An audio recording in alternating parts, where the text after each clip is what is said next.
Maoist ఉద్యమం క్లైమాక్స్కి చేరింది. 2026 మార్చి 31 ఆపరేషన్ కగార్ రెడ్ కారిడార్కు క్లైమాక్స్ డేట్ ఫిక్స్ చేయడంతో అయితే ఎన్కౌంటర్లు లేదంటే లొంగుబాట్లు పెద్ద ఎత్తున జరుగుతున్నాయి.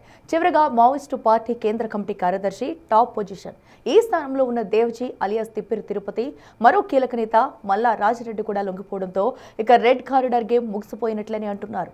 Maoist politburo central committee తుడుచుకు పెట్టుకుపోయినట్లేనా?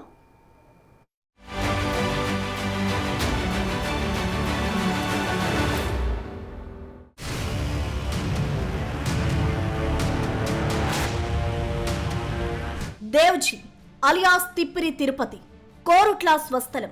ప్రస్తుతం మావోయిస్టు పార్టీ కేంద్ర కమిటీ కార్యదర్శి, టాప్ పొజిషన్. బట్ లొంగిపోయారు. ఆపరేషన్ కగార్ ఎఫెక్ట్ తో తప్పలేదు.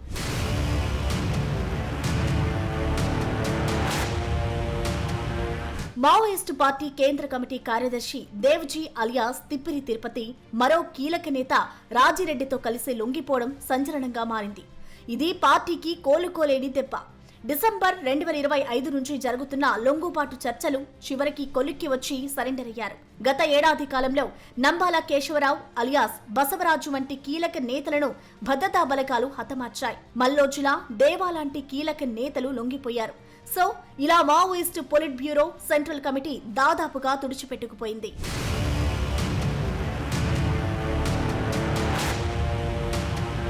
ఆపరేషన్ కగార్తో గత ఏడాదిలోనే సుమారు 390 మంది మావోయిస్టులను బలగాలు హతమార్చాయి.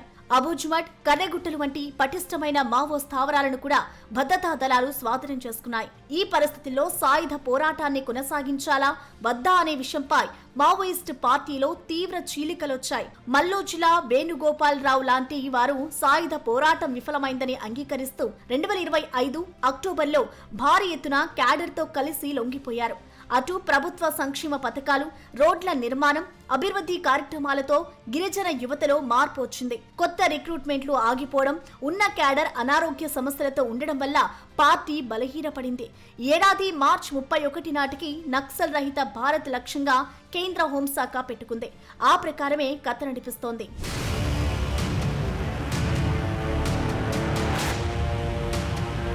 మావోయిస్ట్ ఉద్యమంలో మొదటి నుంచి తెలంగాణ ప్రాంతానికి చెందిన లీడర్లే కీలక పాత్ర పోషిస్తున్నారు. ఎన్కౌంటర్లు, లొంగుబాట్ల తర్వాత ఇంకా రాష్ట్రానికి చెందిన 17 మంది మావోయిస్ట్ లీడర్లు పార్టీలో కొనసాగుతున్నట్లు పోలీసులు తేల్చారు. Party general secretary Tippiri Tirupati alias Devji, కేంద్ర కమిటీ సభ్యులు మల్లా రాజిరెడ్డి అలియాస్ సంగ్రామ్ కీలక నేతలు సరెండర్ అవడంతో అజ్ఞాతంలో ఉన్న వారి సంగతి ఏంటన్న ప్రశ్నలు వినిపిస్తున్నాయి.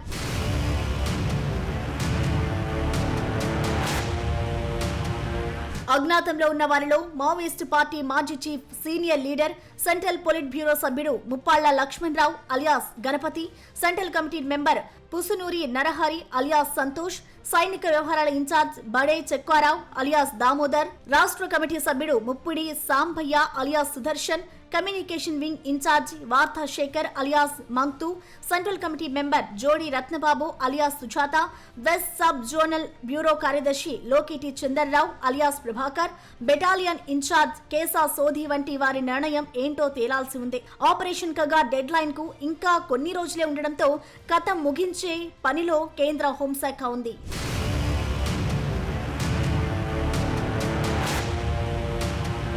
దేవ్జీ అలియాస్ తిప్పిరి తిరుపతిది మావోయిస్ట్ ఉద్యమ ప్రస్థానంలో కీలక పాత్ర. దేవ్జీ స్వస్థలం జగిత్యాల జిల్లా కోరుట్ల. తిరుపతిది దళిత కుటుంబ నేపథ్యం. కోరుట్ల టౌన్ లోని అంబేద్కర్ నగర్ కు చెందిన తిరుపతి ఇంటర్ వరకు చదివాక 1918లో నాడు ఉద్యమ సంస్థగా ఉన్న పీపుల్స్ వార్ లో చేరారు. అప్పట్లో జగిత్యాల జైత్ర యాత్రతో ఉత్తర తెలంగాణలో ఉవ్వెత్తున ఒక ఉద్యమం ఎగిసిపడింది. ఆ ఉద్యమం చాలా మంది యువతపై తీవ్ర ప్రభావం చూపించింది. ఆ ఎఫెక్ట్ తో దేవ్జీ అలియాస్ తిప్పిరి తిరుపతి అజ్ఞాతంలోకి వెళ్లిపోయారు. ఆ తర్వాత 1983లో డిగ్రీ చదువుతుండగానే మధ్యలోనే వదిలేసి రాడికల్ స్టూడెంట్స్ యూనియన్ ఆర్ఎస్యు భావజాలానికి ఆకర్షితులయ్యారు. తర్వాత ఉద్యమంలోకి డైరెక్ట్ గా వెళ్లిపోయాడు తిరుపతి. ప్రత్యక్షంగా గానీ, కొరియర్ సిస్టమ్ ద్వారా గానీ మాకైతే ఎటువంటి సంబంధాలు లేవు సార్. కాకపోతే మా ఇంట్లో జరిగినటువంటి మరణాలు గానీ, మా అమ్మ గానీ, మా నాన్న గానీ, మా మేనత్త గానీ చనిపోయినప్పుడు గానీ, మా వివాహాలైనప్పుడు గానీ తెలుస్తుంటదేమో తప్ప గానీ ఇంకా మా నుంచి ప్రత్యక్షంగా ఎప్పుడు కూడా కలవడం కానీ ఇటువంటి ఏం జరగలేదు. ప్రస్తుతం గతంలో నేను కళ్ళు మామూలు చేస్తుంటే సార్. కొద్ది రోజులేమో రియల్ ఎస్టేట్ చేసిన. ప్రస్తుతం ఖాళీ ఉంది. చాలా బాగుండుంటుంది సార్. కాకపోతే మా అన్నని చూస్తే గౌరవం ఒక తండ్రిలాగానే తప్ప గౌరవప్రదమైనటువంటి కలయిక సార్.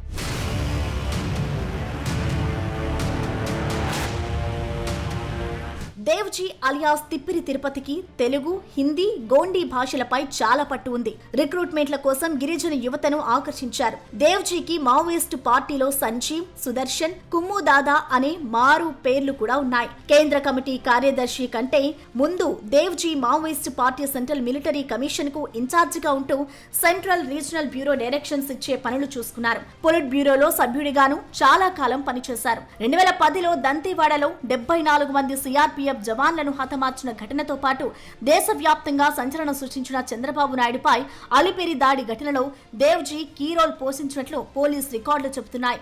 ఎన్ఐఏకు మోస్ట్ వాంటెడ్ గా ఉన్న దేవ్జీపై తెలంగాణ, ఛత్తీస్గఢ్ తో పాటు ₹1 కోటి దాకా రివార్డు ఉంది.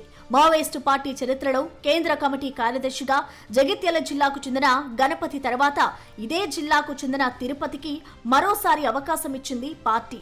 నంబాల కేశవరావు అలియాస్ బసవరాజు ఎన్కౌంటర్ తర్వాత తిరుపతికి అవకాశం దొరికింది.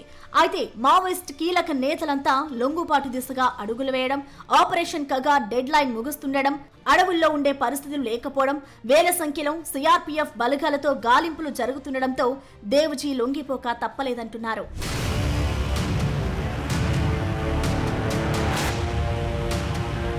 అటు లొంగిపోయిన వారిలో మల్ల రాజిరెడ్డి కూడా ఉన్నారంటున్నారు. ఈయన మారు పేర్లు సాయన్న, మీసాల సత్తన్న, సంగ్రామ్, అలోక్, దేశ్ పాండే. రాజిరెడ్డి స్వస్థలం పెద్దపల్లి జిల్లా మంతని మండలంలోని శాస్త్రులపల్లి గ్రామం. 1975లో ఉద్యమంలో చేరారు మల్లా రాజిరెడ్డి. ఈయనకు పలు కీలక హింసాత్మక ఘటనల్లో పాత్ర ఉంది. మాజీ స్పీకర్ శ్రీపాదారావు హత్యలో కీ రోల్ పోషించారంటారు. రాజిరెడ్డిపై ₹1 కోటి రివార్డు ఉంది.